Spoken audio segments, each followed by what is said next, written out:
Welcome to the Howard University Division of Fine Arts tribute to our beloved Dr. David C. Driscoll. The following essay, entitled "In Great Company," was written for Dr. Driscoll by Assistant Director of the Gallery of Art of Howard University, Mr. Scott Baker. A 1955 graduate of Howard, Professor David C. Driscoll began his studies in 1949 as a history major. However, his outstanding work in the drawing class of Professor James Wells not only led him to become an art major, but it afforded him a full scholarship. It was Professor James Porter who then urged him to switch to art history, stating, "You just can't afford to be only an artist. You must also show the world what our people have contributed." Driscoll excelled in the rigorous art history curriculum, as well as in design, drawing, painting, and printmaking.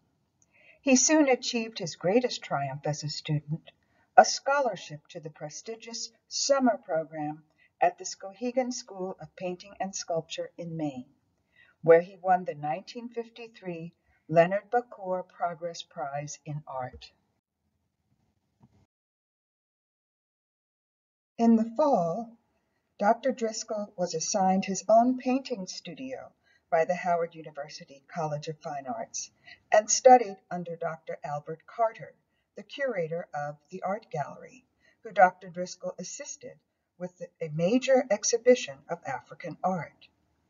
Quickly recognizing the importance of the Howard University Gallery of Art and its collection, Dr. Driscoll curated shows that introduced art majors, the university community, and the general public to the works of generations of African American artists. After earning a BFA from Howard in 1955 and his MFA from Catholic University in 1962, Driscoll looked to university teaching. His professional career as a professor began at Talladega College in 1958. In 1961, he exhibited at the Howard University New Art Gallery in the show New Vistas in American Art. Over time, he evolved into a true art historian, a curator and author, art consultant, and most importantly, a practicing artist. In 1962, Dr. Driscoll was selected as a full-time faculty member at Howard, and in 1963 and 4, he was appointed acting chairman of the art department and director of the art gallery during Professor Porter's sabbatical year. During this period, Dr. Driscoll published a complete informational brochure of the art department for the public. As a member of the American Federation of Arts, he secured funding for the purchase of 15 modern masterworks for the permanent collection. In 1966, Professor Driscoll became chairman of the art department and director of the Carl Van Vechten Gallery at Fisk University. A gallery director, Professor Driscoll cultivated a relationship with two of America's greatest artists. Georgia O'Keeffe was known as the mother of American modernism, and her husband, photographer Alfred Stieglitz, pioneered urban nocturnal views as fine art. Thanks in large part to Professor Driscoll, the couple donated over 100 works by modern masters to Fisk, including Paul Cézanne, Auguste Renoir, Marsden Hartley, Arthur Dove, Charles Demuth, Diego Rivera, and John Marin, plus works by themselves. In the 1970s, Professor Driscoll exhibited his own work widely, and he cataloged the Fisk University collection with Professor Earl Hooks. His greatest achievement of this period was the curation of the Los Angeles County Museum of Art exhibition, 2 Centuries of Black American Art, 1750 to 1950, which included 200 works by 63 artists. It was a monumental undertaking that exposed Black artistic achievement to the masses on a grand scale. The 1970s also saw Professor Driscoll's departure from Fisk to assume a professorship at the University of Maryland, where he became chairman of the Department of Art in 1978. In 1980, he was honored with a solo exhibition at the gallery there, David C. Driscoll, A Survey. And in 1981, his alma mater, Howard, bestowed upon him the Distinguished Alumni Award. Over the next 2 decades, following the career path of his mentor, James A. Porter, Dr. Driscoll embarked on an exhilarating journey of exhibiting, publishing, teaching, and most importantly, worldwide consulting about Black American art. Notable publications include Hidden Heritage, African American Art 1800 to 1950 for the Art Museum Association of America in 1985, Harlem Renaissance, Art of Black America for the Studio Museum in Harlem in 1987, and Introspectives, Contemporary Art by Americans and Brazilians of African Descent for the California African American Museum in 1989. He exhibited at the prestigious American Academy of Arts and Letters in New York in 1993, edited African American Visual Aesthetics, a postmodernist view for the Smithsonian in 1995, consulted for the White House in 1996, arranging for the purchase of sand dunes at Sunset, Atlantic City, 1895, painted by Henry Ossawa Tanner. This feat of national interest strongly contributed to his Distinguished Alumni Award from the Catholic University of America that same year. In 1997, Professor Driscoll was honored as a Distinguished Professor of Art at the University of Maryland. And in 1998, he retired with the distinction of having established there the David C. Driscoll Center for the Study of the Visual Arts and Culture of African Americans and the African Diaspora, which houses his archive and which sponsors exhibitions, seminars, and research opportunities, as well as the James A. Porter and David Driscoll Book Award for writing on original historic subjects pertaining to African American visual culture. Also that same year, the University of Maryland Art Gallery held a 100-work retrospective curated by Juanita Holland and entitled Narratives of African American Art and Identity, the David C. Driscoll Collection. The year closed out with him being highlighted 5 times in a new textbook by Dr. Sharon Patton, at that time, African American Art, published by Oxford University Press. His most ambitious undertaking in the fields of exhibiting and teaching African American art and contextualizing Black art history occurred in 1999. Sponsored by the Andover Academy of American Art and the Studio Museum in Harlem, to preserve a legacy, American art from historically Black colleges and universities was an 8-city, 2-year journey, exhibiting the collections of 6 institutions: Howard, Fisk, Hampton, Clark Atlanta, Tuskegee, and North Carolina Central. Not only were their collections shown at the major civic museums adjacent to each school, but the ancillary shows of additional masterpieces from their permanent collections helped to continuously spark headlines. This undertaking embodied the passion that Professor Driscoll had for Black art institutions, especially HBCUs. At the turn of the century, Professor Driscoll was honored at the White House for his numerous contributions as an artist, art historian, and teacher. He received the National Humanities Medal, which is personally awarded by the President of the United States to living individuals.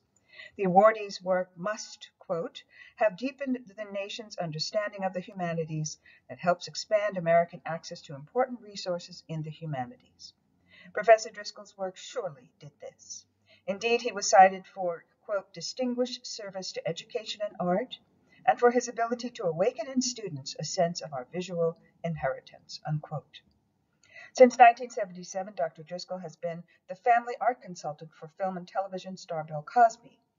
In 1986, an episode of The Cosby Show titled The Auction brought national attention to the Black art collecting and centered on the purchase of a masterwork by the award-winning artist Ellis Wilson. Because Howard has 3 of his oil paintings in its permanent collection, Fishermen's Wives, Mother with 3 Sons, and Harlem Belle, this media exposure brought national acclaim to the university's Gallery of Art. This event hastened the later publication in 2001 of the long-awaited book, The Other Side of Color, African American Art in the Collection of Camille O. and William H. Cosby, Jr. This was published by Pomegranate Press in California, and the press continued its relationship with Professor Driscoll by creating the David C. Driscoll series of African American art in 2002, beginning with Charles White and ending with Huey Lee Smith in 2010. Among the series is the book Faith Ringgold, which our current Associate Dean, Dr. Lisa Farrington, a one-time student of Dr. Driscoll's, wrote with his blessing and approval.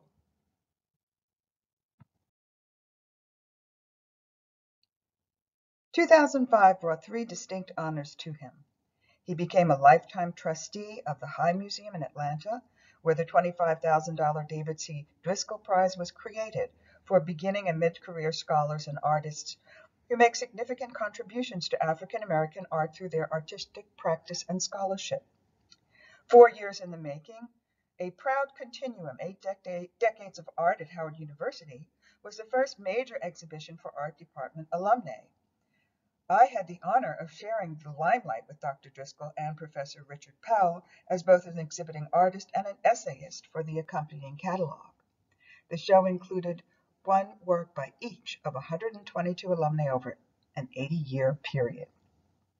For inclusion in the annual James A. Porter Colloquium, commenced in 1989 by Howard University Art Department Chairman Floyd Coleman, for the exchange of scholarship, ideas, lectures, and exhibitions to celebrate and keep the legacy of James Porter's work alive, Professor and Chair Floyd Coleman created the David C. Driscoll Annual Lecture in 2001. It turned out to be a double delight when Professor Driscoll was himself honored at the 2005 Colloquium Awards Gala to an adoring capacity crowd. Our biographical tribute to Professor Driscoll will end with what he cherished most, academic references. In 2006, Julie L. McGee published David C. Driscoll, Artist and Scholar. And in 2007, Adrienne Childs published Evolution, 5 Decades of Printmaking by David C. Driscoll. My name is Daverine Marie McNeil, my married name. I am the first daughter born to David and Thelma Driscoll. When I think about my father, it's still challenging to think about him in the past because so much of his love and spirit is still with us, especially in the sense when you see this bottle tree here behind us. It was symbolic, of course, from the African history about warding off evil spirits.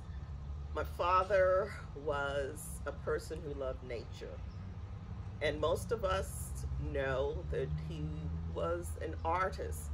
However, he was a writer. He was a storyteller. He loved to tell stories about his growing up, and he often shared that with all of us. And I also want to remember our father as a man who embraced his family and always encouraged each and every one to share with each other, and that differences do not have to be looked upon in a negative way. He was a man who gave of himself. I don't believe there was any person he met or came in contact with that could say they became a stranger after meeting him. I remember our father most when we were growing up as the person who would pretend, especially during the holiday seasons at Christmas, that he would see Santa Claus. My favorite memory was that my sister and I, probably about 4 or 5 years of age, would be asking, "Where is he? Where is he?" And he would say, "I see him. I'm looking at him." And we would be peering all around the room, trying to figure out, where is Santa Claus? Well, believe it or not, I think I was probably almost a teenager before I realized that it was he was talking about himself. He was the giver. He was the person who helped to bring the real meaning of Christmas in our lives, which we know was not just about going out buying trees and gifts. It was the love, it, and it was the sharing. So I could perhaps go on, but I feel the most symbolic thing is to know that as our Father lives in his legacy of others, he will always live in our hearts, and he will always be the person that we came to love and call affectionately Dad.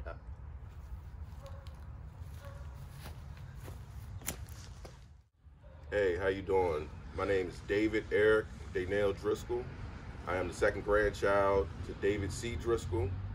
I'm here to give a tribute to my grandfather, who was an amazing man, amazing father, amazing grandfather, amazing teacher, amazing person in life. Um, some of the things that I remember about my grandfather is just growing up in the household with them. Our trips to Maine stick out the most during the summertime. We used to go to Maine to our summer house in the, during the summer growing up, and I remember riding in this big green Ford truck with a camper on the back, and it would take about 9-10 hours to get up there, and we used to drive up there, and the trips used to be so fun. It would be myself, my brother Darius, my grandmother, and my grandfather, and we ride up there for the summer. I would always ask every hour, are we there yet? Are we there yet? And he'd be like, no, we're not there yet. We're almost there. So I would go to sleep, wake up, and I'd be so excited for those trips. Those were some of the great times. He was a great person. He taught me how to be a man, lead, and stand on principles, and stand in what you believe in. I myself, I'm not gonna lie, I couldn't draw worth a lick. I can't draw at all. But I pursued another career in culinary arts and food, and he told me if that's what you want to do, then that's what you can do. He said food is an art as well. The way that you design the plate, the way that you prep the plate, the way that you serve the food, everything has a little bit of art into it. And he supported me with that, and I was very, very pleased and appreciative of that as well. He always took care of our family. Anything we needed, he was there for us. Like I say, morals and standing on principles, that was the main thing that the Driscoll family definitely received from him as well.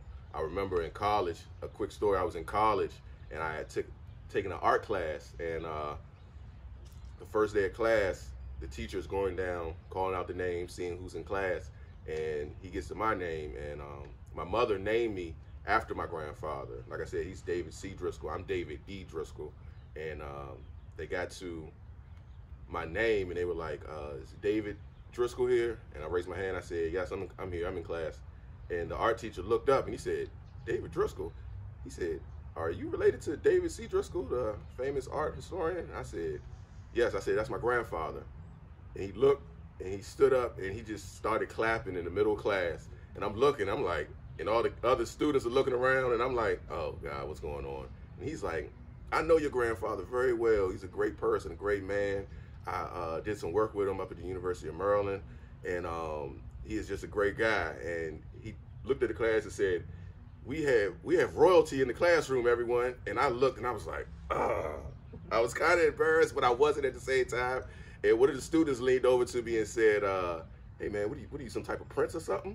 Just laughing out loud. And I was like, nah, man. I said, my grandfather's in the art. He's well known out here. And that was just one of the, the crazy things that I admired about him. Everywhere you went, even to the different art exhibits and shows, everyone just wanted to be around him and talk to him, and he knew so many people, and he just brought so much joy into people's lives, and I'm very, very much appreciative of that. I'm glad that I'm a Driscoll. I'm glad that I'm named after him.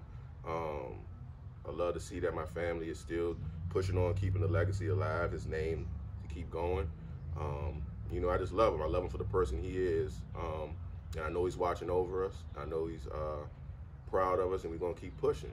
And I love you and I miss you, and I'm just glad that I was able to give this little tribute to for Howard University, and I appreciate it. And that's my tribute. Thank you. My name is Daphne Driscoll Coles. I am the second daughter of David and Thelma Driscoll. This tribute that I am giving for my dad is going to be very unique because there were so many areas in his life that I remember that I was fond of. But one of the most important ones is thinking of how my father was creative in everything that he did.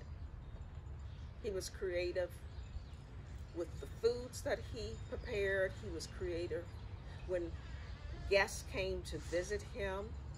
He was creative with his children and his grandchildren. And by that, I mean he had a special relationship with each and every one of us. A genuine memory of my dad is sitting at the dinner table and hearing him tell of the stories of when he was a child growing up in North Carolina, how he came to Washington, D.C. to attend Howard University unannounced and unenrolled. He would fondly tell that story so many times. But the most important part about his coming to Howard is that he had many desires in his heart. But once he was spotted as a very ambitious and talented student, he started on his path. And that path led him many, many places. It introduced him to many people, and it allowed him to travel all around the world. But most important, I wish to emphasize the importance of his family. Family was very important to my father. He loved us. He took care of us. He cared about our talents, our ambitions, our future. So to try to sum up a tribute, it would be that he was the most creative, generous, loving father, grandfather, husband to my mother. And I am just grateful that my father was able to live a very beautiful and productive life. I am so grateful to be called the second daughter of David Clyde Driscoll. Thank you. Hello, my name is Alicia McNeil. I am the third grandchild of Thelma and David Driscoll. I'm just going to share a brief memory of my grandfather. So my grandfather was ultimately what I would consider my master teacher. I work as a teacher at the Lab School of Washington, and this year I earned my master's from American University. And once you earn your master's, you're entitled a master teacher. And as I said, my grandfather was truly that for me. Everything was a lesson, whether we're sitting at the dinner table, walking through the woods of Maine, or just in the garden. Everything was a lesson, and I truly cherish every single moment of my conversations with him.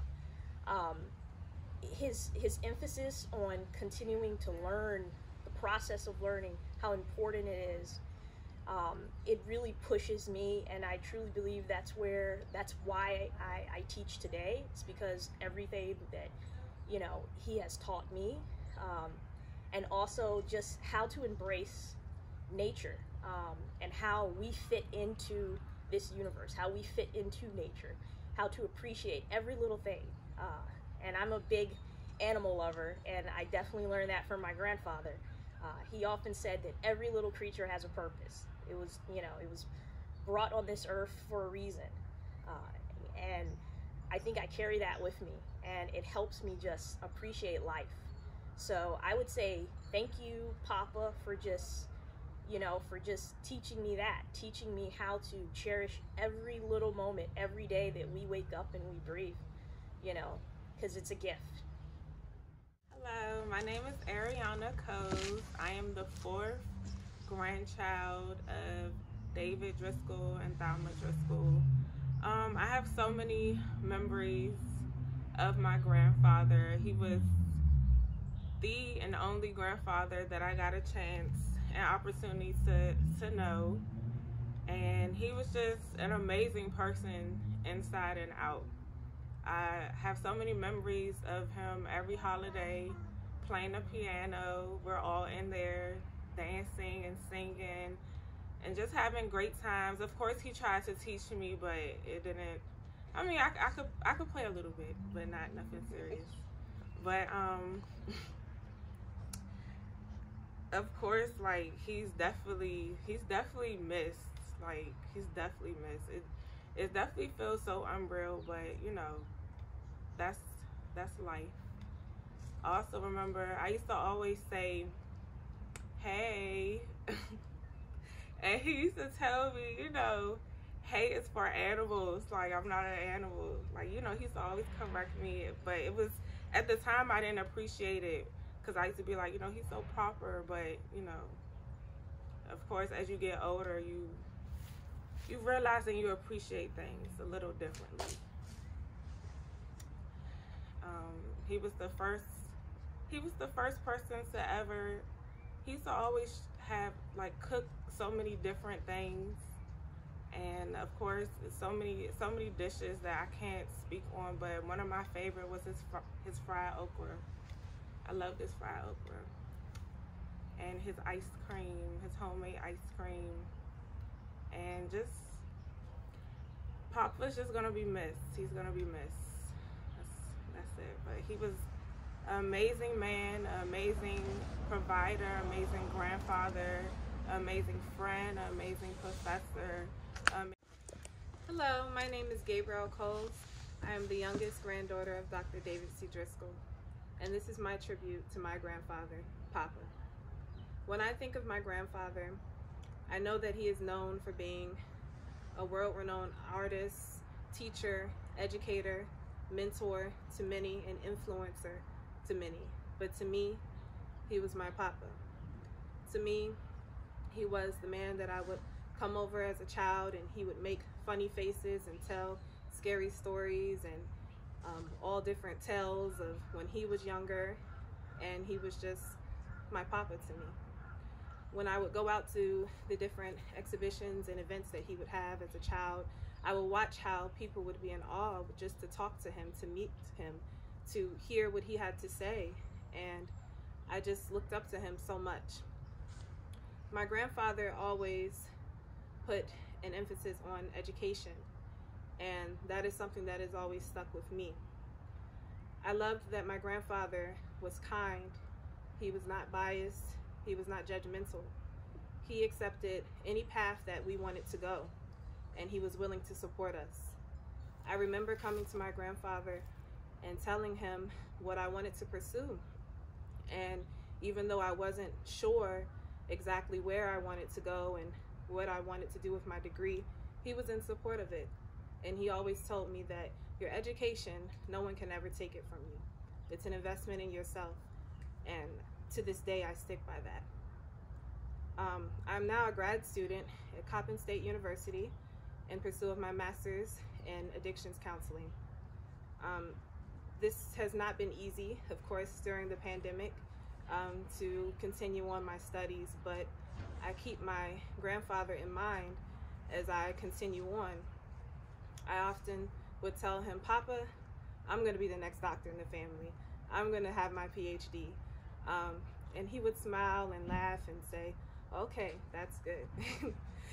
And that was always just the inspiration that I needed. So as I'm continuing on in my academic pursuits, I think of my grandfather. I think of the sacrifices that he made so that I and my cousins and my siblings could all pursue our dreams. And I know that it's not done in vain. My grandfather was an amazing man. He was an amazing father, an amazing husband, an amazing grandfather, teacher, educator. But to me, he was my papa. And I love him.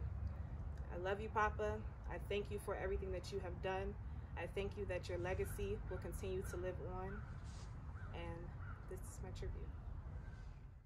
Yes, I'd like to thank David Driscoll for being at my book signing and speaking on me and my knowledge. David Driscoll was the person whose shoulders that I stood on at Howard University, along with the other professors that he mentioned. But David was a person that I felt very close to. And that's why at Mary Lovelace Felice O'Neill, as I sometimes call her, named him, we were there for her birthday in California, in Oakland. And when I introduced David, I said, please, the Dean of African American Studies, to please come forward and introduce Mary Lovelace O'Neill, AKA Felice. Again, David Driscoll was the Dean of African American Studies. He was a person who helped us as artists and demanded the best of us. And one of the things that he used to talk to me about was technique. You must know your technique and how to understand it. So in the studio at Howard, sometimes we did not know whether we would be doing egg tempera or whether we would be painting on a mural. And of course, back in the day, the mural was done properly at the time that many artists were doing murals. And Professor Porter, I must mention him, we had a mural room where plaster was put up so that we as artists could feel the technique of what we were doing. And that's what David taught me. The other thing that David Driscoll taught me was egg tempera and casta, watercolor, because as he said, you must know your technique and you will be able to continue to practice it. That was David Driscoll, the Dean of African American Artists. He was truly the Dean. All of his students can begin to tell you that. He made sure we understood everything about technique, the materials you're using, how to blend, how to mix, and do everything. Yes, he was the Dean of African American Artists. And I personally thank him and his family for being very close to me and also supporting me. I'd like to say something to Thelma. Thelma was we were all starving artists trying to do. And as students, she would have us over the weekend or whenever David invited us. And she would cook for us. And I'll tell you, it was always a great meal. So that I want to thank Thelma Driscoll for. Again, I'd like to say to the Dean, of African American artists. Thank you so much for all of what you gave us. You gave us so much. And I must say again, I was so proud to stand on your shoulders, and that I will ever do. Thank you.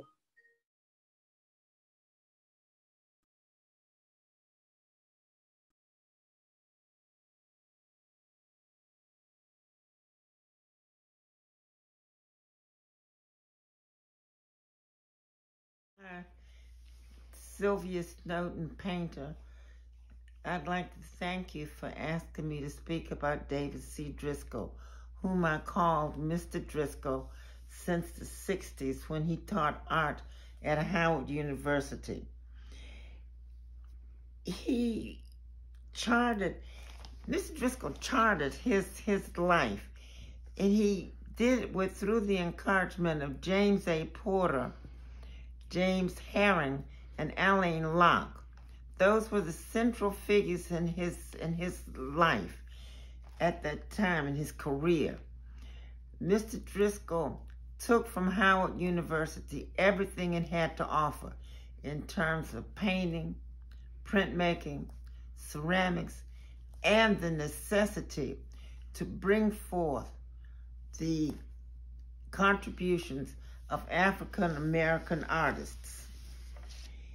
He went from what is known as a sharecropper's son to having the only art center in this country to be named after an artist. He learned many lessons after working at the Barnard Aiden Gallery. Little is spoken about Mr. Driscoll's knowledge of ceramics. While he was at Fisk University, he made a book containing the formulas for glazes. That book disappeared. But there were many lessons concerning art and philosophy I still remember and practice. Mr. Driscoll was interested in the whole of his students. He went to my first one-person exhibition. He went to my last one-person exhibition. He attended funerals of my family members, and he made time for his students. One time we were in his office, and I was about 18, and this was a time of existentialism and the me, I concepts. Anyway, we talked about truth, and he told me that truth never changes. And I have been peeling back falsehoods ever since to get to the truth. I'm familiar with Mr. Driscoll's landscapes, which utilize rich, complex surfaces. I once painted an autumn landscape in his class, which was too realistic for Mr. Driscoll, and he took my palette knife and he changed and moved around the paint. That upset me because it was my expression. But then I quickly realized that that method of teaching for me at that time made a step towards growth that I may not have achieved for months or years. And that I am appreciative of. He taught me the importance of expanding areas on paintings with the use of analogous colors. Our last email exchange was dated March 14th, when we spoke about the warnings of COVID-19. Mr. Driscoll was like a bald eagle. He had a tremendous eyesight, and he also had a desire to elevate the African American artist. And he spread his wings, and he lifted the African American artist, and he soared. He helped us to soar. It was indeed an honor to know Mr. Driscoll. Hi, I'm Professor Raven Featherstone, Associate Professor at Howard University at the Division of Fine Arts, Department of Art. This event is a tribute to Dr. David C. Driscoll. And I'm here today with an artist, also a former student, also an exhibitionary all over the world internationally, also a professor emeritus from Berkeley, California, at the University of Berkeley. And Mary Lovelace O'Neill.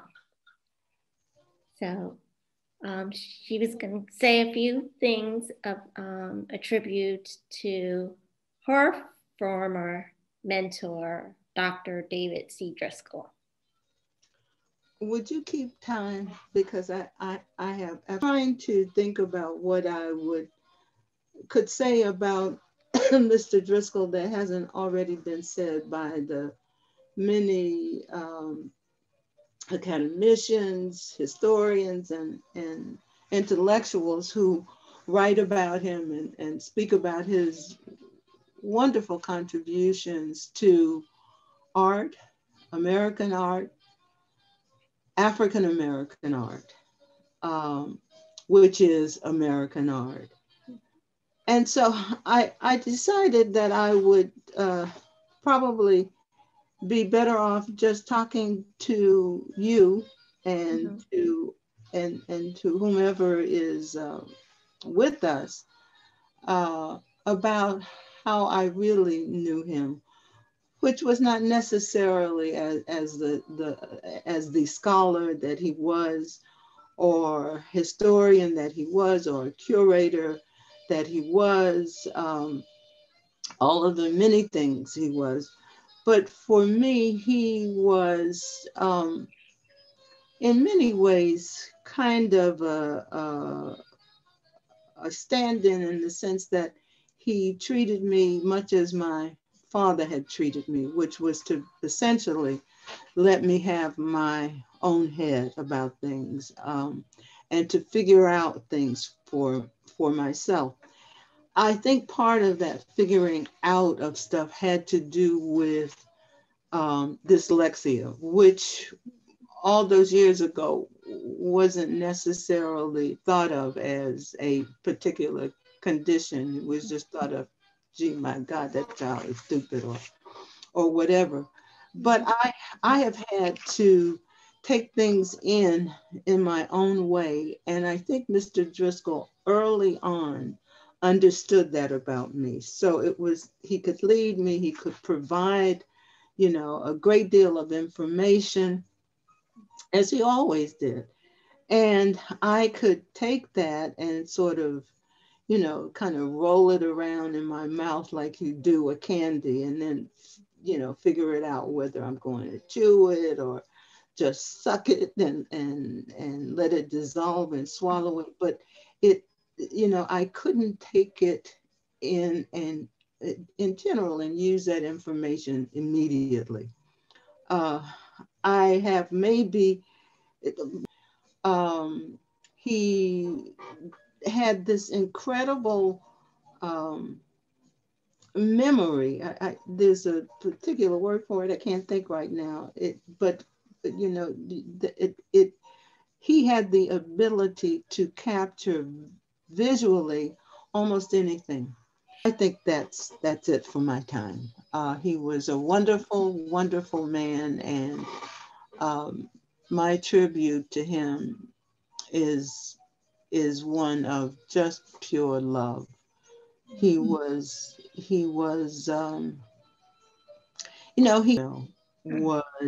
one of those men who early on knew that talent wasn't and wisdom was not it wasn't in a corner dominated by men alone. Mm-hmm. So he put his weight, his strength, his importance against us. Mm-hmm. That's not all. It's the And, best I could do on yeah, short notice. and you're great stories. So thank Okay. you again, Professor of Emeritus Mary Lovelace O'Neill. I am Lydia Mason Dancy, and I am blessed to have met David Driscoll when I was a freshman at Fisk University, 1971 as a student, and became part of his family. He affectionately called me his third daughter, which I was honored to be. When I think of Dr. David Driscoll, I think of creative, spiritual, lover of nature, fearless, enduring, compassionate, lover of life and people, kind, generous, gracious, ageless spirit, family, father, and friend. David Driscoll embraced life and he was bold. He did not say no to himself. He shared his story on how he decided he wanted to go to Howard and just went up to the school and said, I want to be a student. He didn't even realize that he had to fill out an application. He just knew that he wanted to be a student at Howard and he went up there. Fortunately, he met some kind people at Howard and they got him enrolled right away. Artists are great observers, and the art related is their life experience, and you definitely can see David Driscoll's life through his art. His Southern background, the spiritual and religion, upbringing that he had. His father was a preacher, his father was a farmer, his father was a herbalist, and you could see that throughout his works. You could see the roosters in his art, the pine trees that he loved from Maine, the streams that he had in his garden, the plants, the herbs, his love of African art. All of this you see throughout his artwork. What I loved about being an art student at Fisk, he exposed us to many non-traditional artists. We were used to, at least I was used to, just learning about European artists, but he exposed us to Edmonia Lewis, Richmond Barthé, Romare Bearden. We had wonderful art shows in the gallery in Van Vechten. We were exposed and got to meet Aaron Douglas, who was the former chair of Fisk University Art Department before Dr. Driscoll was there. He took over his place. We had great art instructors: Stephanie Poe, Martin Purrier, Earl Hooks. He groomed us to be artists and to love art. Even though I did not pursue a career in art, I still am a lover of the art. At Fisk, we had so many art shows. It was just a wonderful experience. I was welcomed to his home. Oftentimes I didn't go home for Thanksgiving, but I was always welcome to a meal at his house. Oh, I loved going over there. Mrs. Driscoll was a great cook. Mr. Driscoll was, Dr. Driscoll was too. She made the best sweet potato pies. His daughter and I, we've remained friends, lifelong friends. They're still my BFF. He exposed us to Skowhegan. Some of the students were able to go up to study painting and sculpture in Skowhegan, Maine. We were exposed to many great artists. I was even fortunate to work with him in his office in Hyattsville when I was living in D.C. He was always kind, inviting me to all of his shows at the David Driscoll Center at the University of Maryland, and I even was invited to attend many of the Driscoll Prizes that were given out at the High Museum. I'm going to truly, I already miss Dr. David Driscoll. He supported me as a student and throughout my life. His works and legacy will live on forever. Thank you. Hello, my name is Lisa Farrington, and I am very proud to say that I have known Dr. David Driscoll for almost my entire life. I was 18 or 19 years old, a student at Howard University, and I took his class on African American art history, and he was amazing. He was so elegant and eloquent, such a scholar, and so relaxed in his knowledge of African American art history. He spoke with confidence, and he opened my eyes to a history I was unaware of.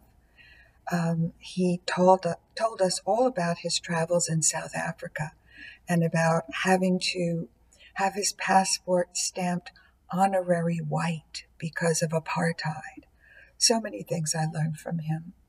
And over the years since, he kept in touch with me and followed my career, and I followed his. His book, 2 Centuries of African American Art, was like a Bible to me.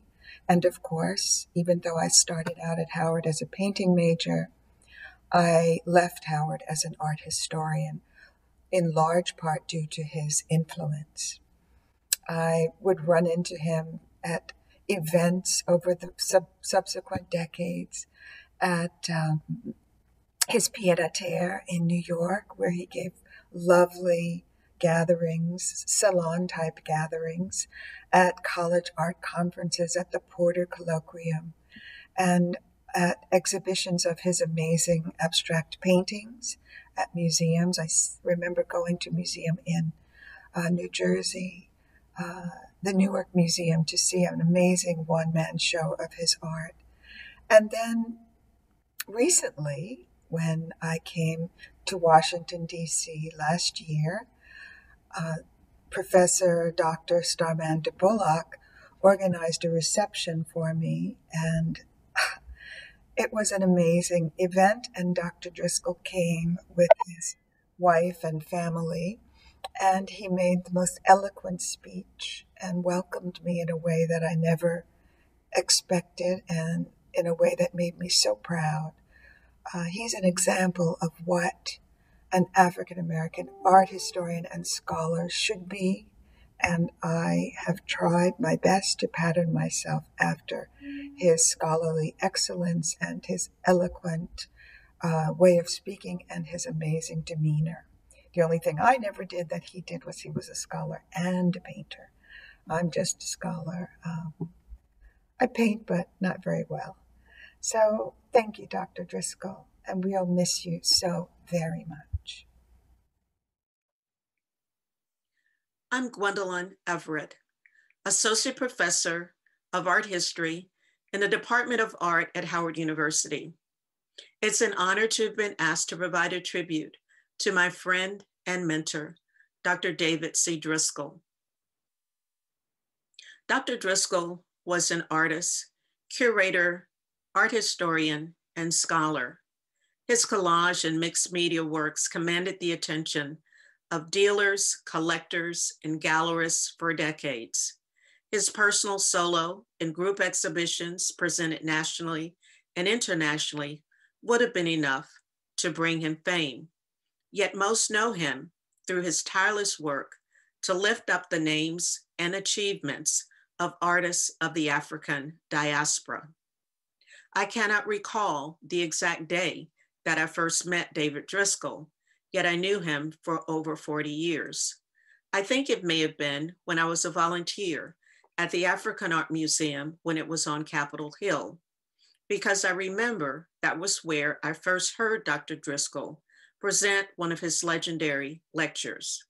Yet I do recall being introduced to him through his gift of scholarship.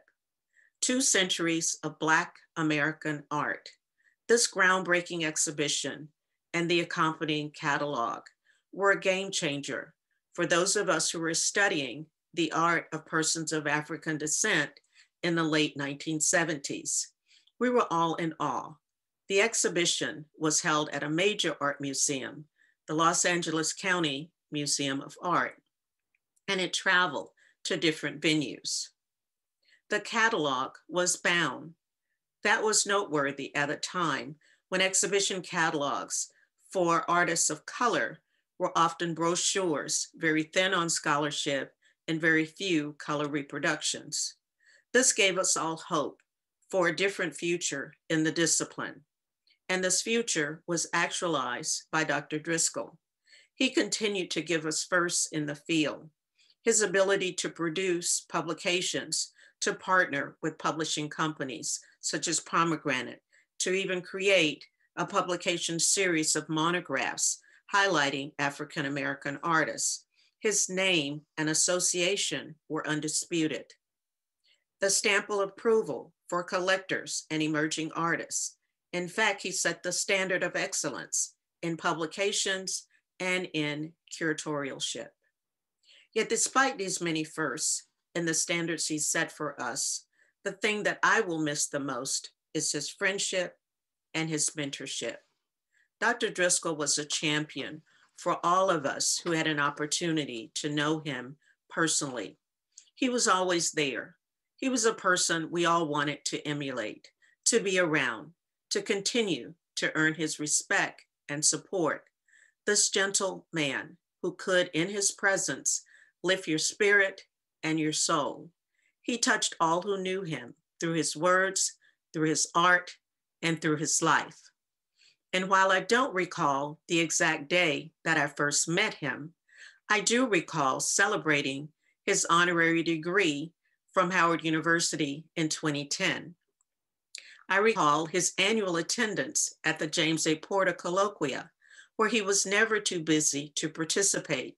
He was so gracious with financial support and his time to pose for endless photos.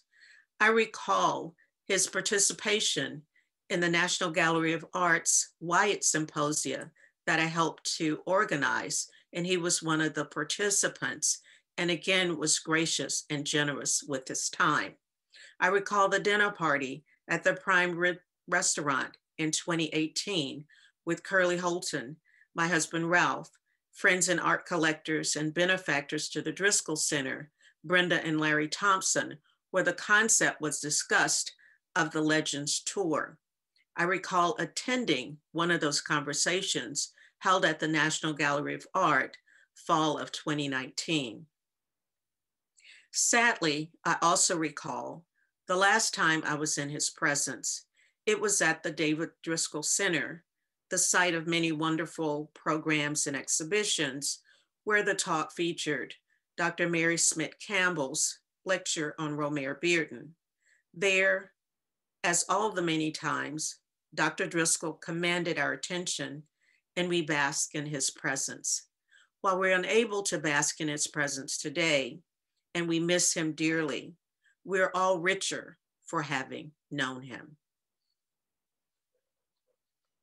Hi, I'm Melanie Harvey, and I'm Assistant Professor of Art History in the Department of Art at Howard University. My gratitude to Associate Dean Farrington and Professor Featherstone for organizing this tribute. As a junior art historian in Howard University's art community, I had the pleasure of meeting Dr. Driscoll around 2013. It was at this time that I got my first opportunity to present at a Porter Colloquium, where I offered a feminist interpretation of Faith Ringgold's family quilt commissioned by the Cosby family. He offered some very insightful, supportive, yet critical feedback on my interpretation. And I further got to work with him again in his capacity as a founding executive member of our James A. Porter Colloquium. And it would have been in 2017 that Dr. Driscoll presented his travel sketchbooks at the Porter Colloquium. And here I'm showing you the introductory slide for his amazing presentation. And it would have been in 2019 where he presented his former student, Sylvia Snowden, with a Lifetime Achievement Award. And these would have been his kind of final contributions to a form that he really believed in. Current generation of art students at Howard University sought out Dr. Driscoll at art events after reading his work and encountering his art.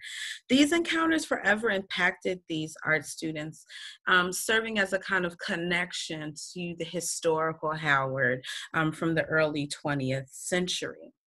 There are two additional public conversations I want to reflect on, as they really left a lasting impact on me.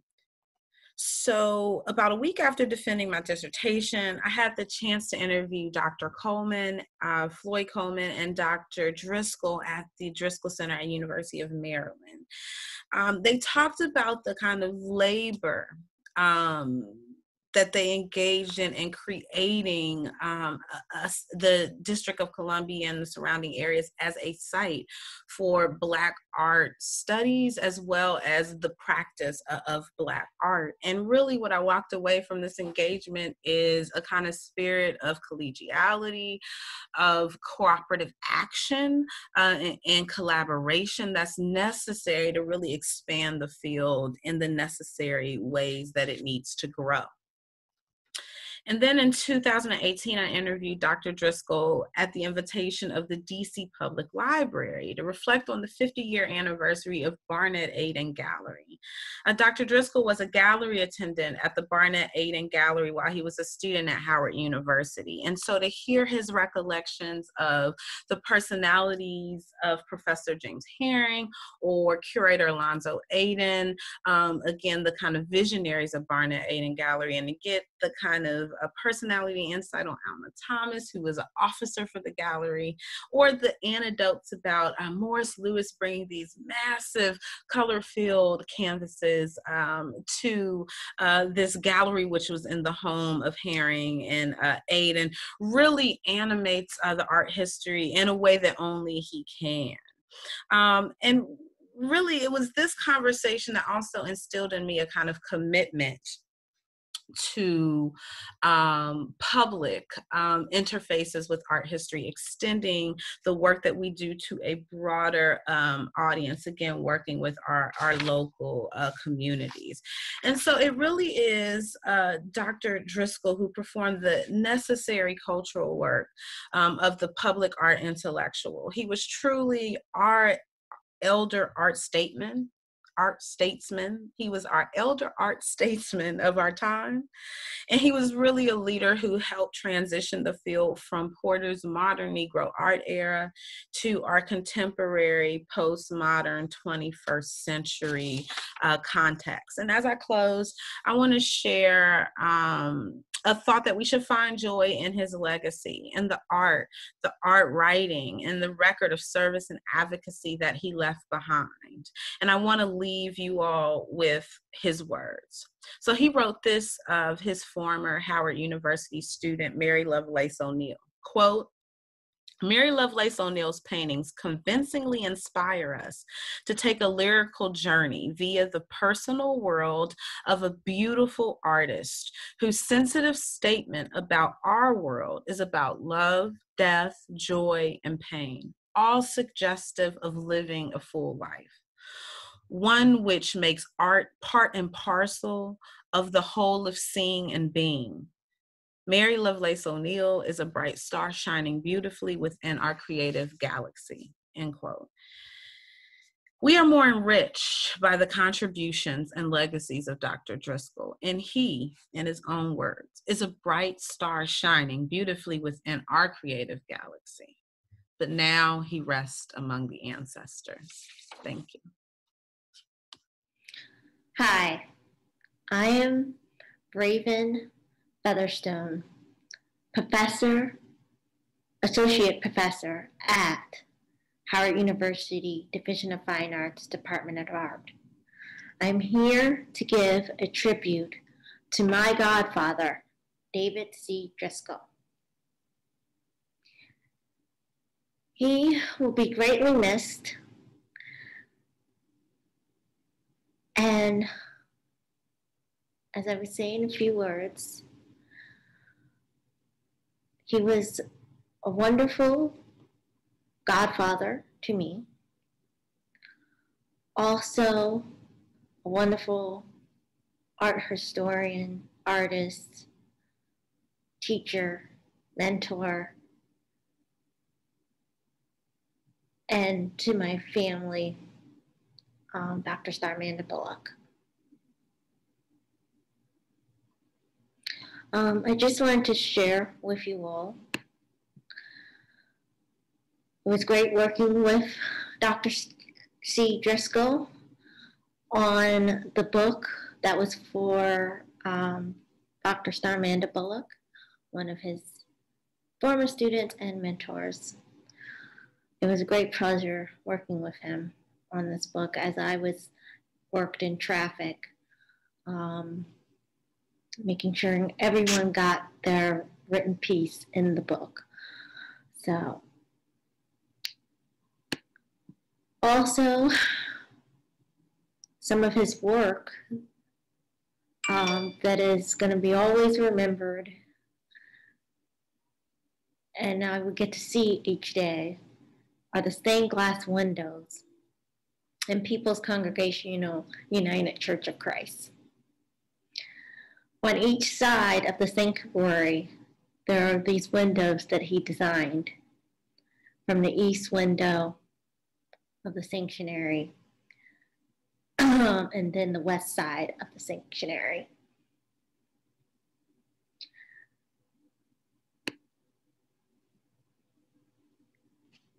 One thing about these windows,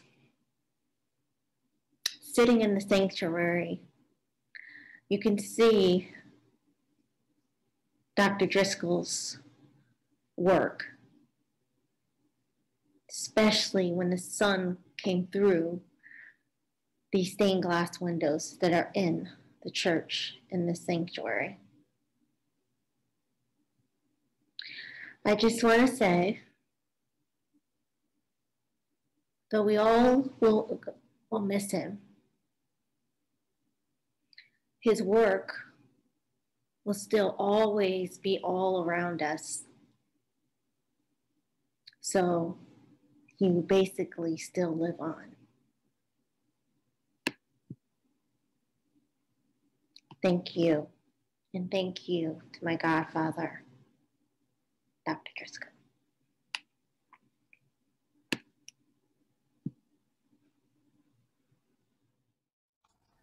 Hello, I'm the Assistant Director of the Art Gallery here at Howard. My name is Scott Baker, and one of the most endearing memories I have of Dr. Driscoll was how he loved to talk about and how proud he was of his classmates at Howard. Household names to us include James Porter, Lois Jones, Ed Love, James Wells, Albert Carter, Tritovia Benjamin, Starmanda Bullock, Jeff Donaldson, Huey Lee Smith, Yvonne Carter, and most importantly, Lila Escher. I had the pleasure of visiting his center in 2018 with Dr. Gwen Everett, our gallery director at the time. He was always the gracious host with endearing manners, and he delighted in touring us through the facilities and the future expansion plans of the Cole Building at the University of Maryland. Please allow me to close with a small story of great importance to me. Dr. Driscoll taught so many of us through his own teaching, painting, and exhibiting. He also guided us through successes in archiving, researching, curating, and most of all, consulting. Like James Porter and the entire Howard University art faculty family, he has always inspired his students to heights of achievable artistic attainment, theretofore unknown amongst themselves. He has provided us with a storehouse of knowledge to nurture the mind from a true son of the lake that satisfies the soul. I told him about my insistence to Mrs. Porter to personally request that her husband's academic photograph occupy the last remaining spot in the Morelands Library's Hall of Heroes reading room. After 3 attempts, I remarked to her, "There is only one spot left, and it's next to the clock. So when you come in, it's porter time to get to work, and when you leave, it's porter time to come back." He looked at me very quietly and said, "I did not know that," and simply remarked with a smile, "You know, we are in great company." I love you, Papa. Say, I miss you, Papa. I miss you, Papa. This right here is Aubrey, and this is Legend, and they are the great-grandchildren of Thelma and David Driscoll, my babies. And we're just gonna say 1, 2, 3. 1, 2, 3. I love you, Papa.